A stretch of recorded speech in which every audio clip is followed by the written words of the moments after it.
This is Democracy Now!, democracynow.org, The War and Peace Report. I'm Amy Goodman. As we end our show with the late, great author Gore Vidal, who died Tuesday at the age of 86, complications of pneumonia at his home in Hollywood Hills, California. A national icon who authored some 25 novels, several plays, 2 memoirs, multiple volumes of essays. He was one of the best-known and most prolific chroniclers of American history and politics, dedicating his work to critiquing the injustices of U.S. society.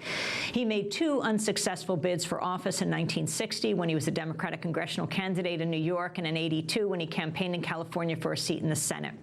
Described as the last noble defender of the American Republic, America's last small R Republican. I spoke to Gore Vidal many times, but this time in 2003 with Juan Gonzalez, I want to play an excerpt of our conversation. I asked him where he was on September 11, 2001. The United States is not a normal country. We're a homeland now, under military surveillance and military control. The President asked the Congress right after 9/11 not to conduct a major investigation as it might deter our search for terrorism, wherever it may be in the world. So Congress obediently rolled over.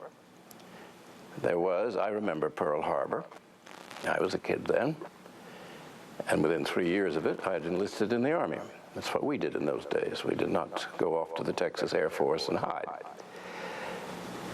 I realized the country has totally changed, that the government is not responsive to the people, either in protecting us from something like 9/11, which they should have done, could have done, did not do, and then when it did happen, to investigate.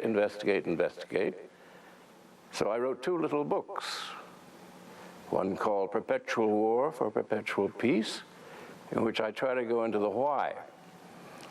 Osama bin Laden, if it were he or whoever it was, why it was done. Then I wrote another one, Dreaming War, on why we were not protected at 9/11, which ordinarily would have led to the impeachment of the President of the United States, who had allowed it to happen.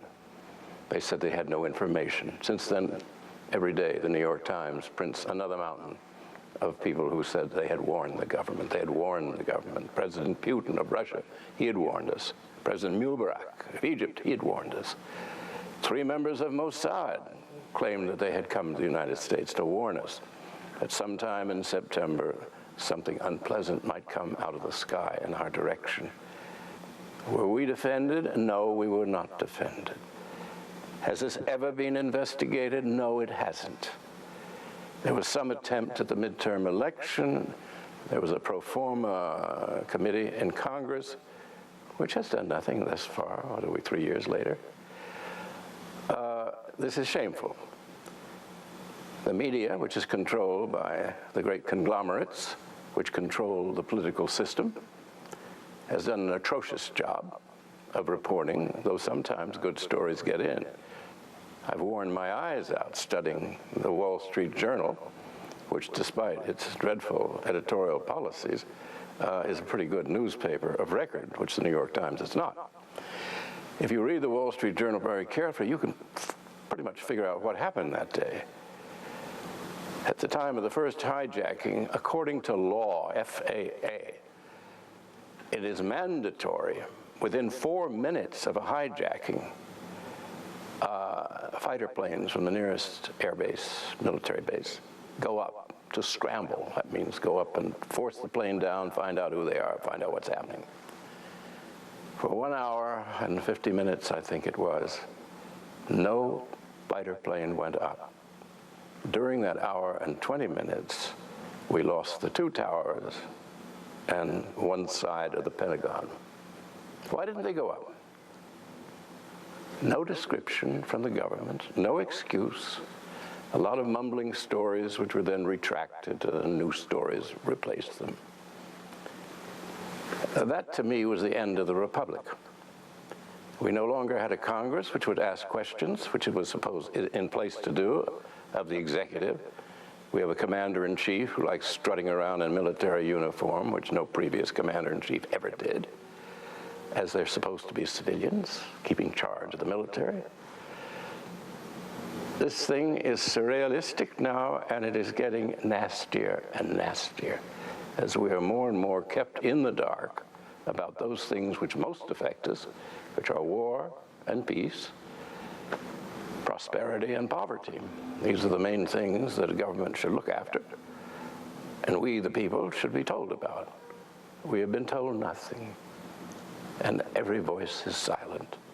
So I wrote 2 little books, which were then noticed by people who like to look at the internet, and then a few 100,000 people have bought them.